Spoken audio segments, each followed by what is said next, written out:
Haris kembali berjalan dengan maksud meninggalkan rumah sakit. Namun, sampai di parkiran, dia justru bertemu Ana yang sedang memarkirkan motornya. Lelaki itu mendekati sang istri. Kok nggak ngabari kalau udah berangkat kerja? Ana malah nunggu Mas memberi kabar. Haris mengusap rambut. Maaf, tadi buru-buru. Ngapain Mas di sini? Tanya Ana. Untuk menyelesaikan semuanya. Pandangan Ana tertuju pada sang suami. Maaf karena sempat mengecewakanmu. Maaf karena telah berdusta. Maaf karena sudah menjadi lelaki lemah yang tak berprinsip. Berjanjilah untuk selalu menjadi istriku. Ana terdiam dengan sekuat tenaga menahan agar tak ada air mata yang tumpah. Seberapapun sakitnya didustai, tapi lelaki inilah suaminya.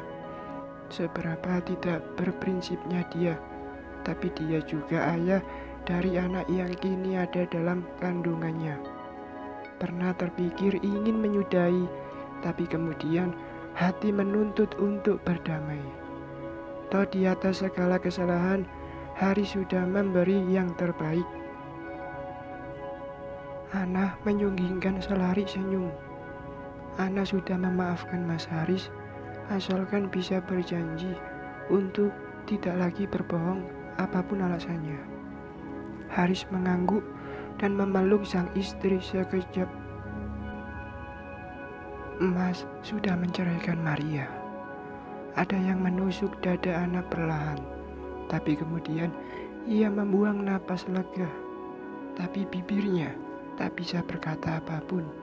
Semua sudah berakhir dan kamu tahu, tadi Mas juga melihat Feril, lelaki selingkuhan Maria, datang membesuk. Hah? Dua bola Ana memelalak. Lelaki itu mau ngapain lagi, Mas? Mas ketemu langsung sama dia? Enggak, Mas gak mau buat keributan, nanti malah kamu yang kena imbasnya. Ana terdiam sembari meraba perasaannya benar-benar tak enak. Untuk sementara, jangan ke kamar Maria sampai Feril dan temannya keluar dari ruangan itu. Emang kenapa, Mas? Perasaan Mas gak enak aja. Takut dia punya niat gak baik. Ana mengangguk dan meraih jemari suaminya untuk dikejuk. Ana harus masuk, Mas. Sudah waktunya ganti shift. Sejenak mereka kembali saling memandang. Lalu Haris pun membiarkan sang istri untuk melanjutkan kegiatannya. Menjejak lantai rumah sakit, dada Ana sedikit bergemuruh. Ternyata di ujung koridor, ia justru dibuat kaget kembali saat mendapati Rizal keluar dari ruangan tempat rawatan khusus penyakit dalam. Melihat Ana, Rizal segera mendekat. Barusan aja saya mau menghubungimu, ternyata kamu justru sudah sampai. Ana tersenyum dan lekas mengeluarkan kunci dari dalam tasnya. Makasih ya, Mas. Ini kuncinya saya kembalikan. Sekali lagi maaf karena sempat merepotkan Mas Rizal. Tak masalah. Oh ya, kenalin. Ini temanku. Namanya Feril Aryawan. Ana sedikit terjenung mendengar nama yang disebutkan Rizal. Apa jangan-jangan lelaki ini yang dimaksudkan Mas Haris ya? Benaknya bertanya. Ia kemudian mengucupkan kedua tangan di depan dada sembari menyebut nama. Hal yang sama pun dilakukan Feril. Oh ya, kalau boleh tahu, di Jakarta ini kamu tinggal di mana? Ana menyebutkan alamat rumahnya dengan sedikit kekhawatiran yang memenuhi benak. Hingga dua lelaki itu pergi. Ana terus berfirasat jika Feril yang dimaksud Haris tak lain adalah lelaki yang bersama Rizal tersebut. Apa hubungan Mas Rizal dengan lelaki itu ya? Malam membentang. Sebisa mungkin Ana menghindari kamar Maria. Dia benar-benar tak siap berhadapan dengan wanita yang kini sudah menjadi mantan istri suaminya itu. Hingga tepat jam 10. Kenapa, Rin? Pasien kesayanganmu itu lo ngeyel. Pengen pulang malam ini juga. Pusing aku. Coba deh kamu pujuk biar enggak bandel. Ana mendadak bergetar. Please, Rin. Malam ini aja kamu atasi ya. Aku lagi gak enak badan. Gak mau dengar dia minta pulang malam ini juga. Coba deh kamu yang bujuk. Berat rasanya, tapi tidak ada cara lain. Akhirnya Ana menggerakkan langkah menuju kamar Maria. Kedatangannya terlebih dahulu disambut Ibu Maria. Wanita parubaya itu membuang wajah, tampak sangat tidak menyukai kehadiran Ana. Tak ia pedulikan sikap tak bersahabat wanita parubaya itu. Ana lanjut mendekati Maria. Ada apa, Mbak? Kenapa pengen pulang malam ini? Kan belum konsul sama dokternya. Nanti dokternya marah loh. Biarin aja, Mbak. Saya udah gak peduli sama kesehatan saya. Mbak kenapa? Ana menghentikan gerakan tangan Maria yang ingin membuka selang infus di tangan, hingga mata wanita itu tertoleh padanya. Kami sudah bercerai, Mbak. Akhirnya kata-kata itu keluar juga. Ana terdiam, tak dapat berkata apapun. Duduk di sebuah kursi yang ada di samping ranjang dengan perasaan bersalah. Lagi rasa itu datang, menghampiri begitu saja. Andai Mas Haris menjatuhkan cerainya sebelum menikah denganku, tentu aku tidak akan pernah tahu rasanya menjadi yang ketiga dalam rumah tangga seseorang.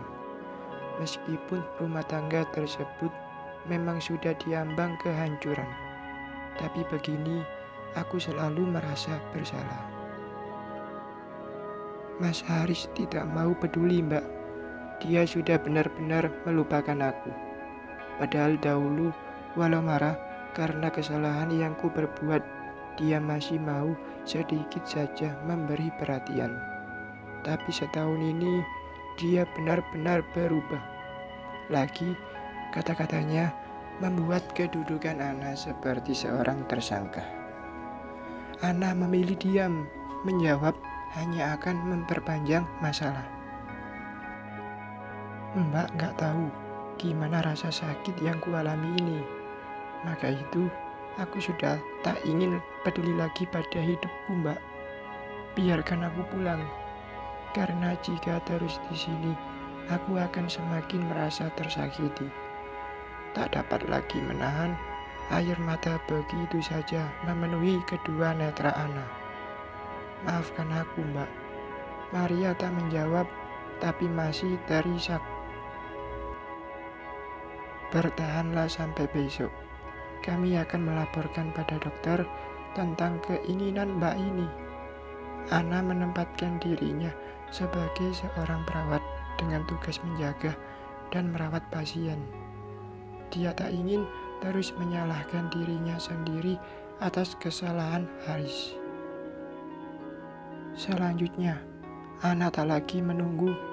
Perlahan ia melangkahkan kaki, meninggalkan ruangan itu, menjalani malam dinas dengan membawa segenap beban di antara segala kesusahan. Ana terus berdoa, semoga semuanya segera membaik seiring berjalan waktu. Pagi membentang. Ana dan teman satu shift mengerjakan segala kegiatan sebelum tiba waktunya rock run. Sebelum pamit pulang, Ana menyempatkan diri kembali untuk mengunjungi Maria.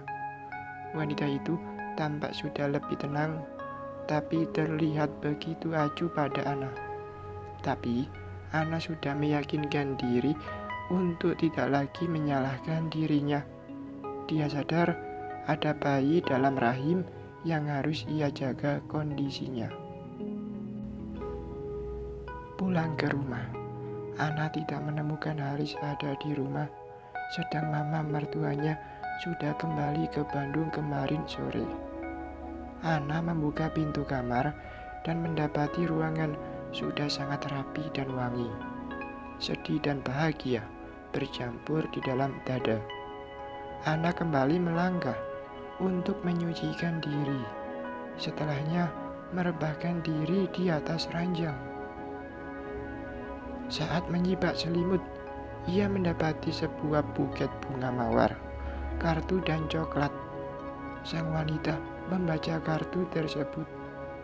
"Maaf, Mas langsung berangkat kerja. Ada acara di sekolah. Selamat istirahat istriku. Love you." Ana menghela napas berat. Semoga kesalahanmu bisa tertutupi oleh sekian banyak kebaikanmu, Mas. Bersambung.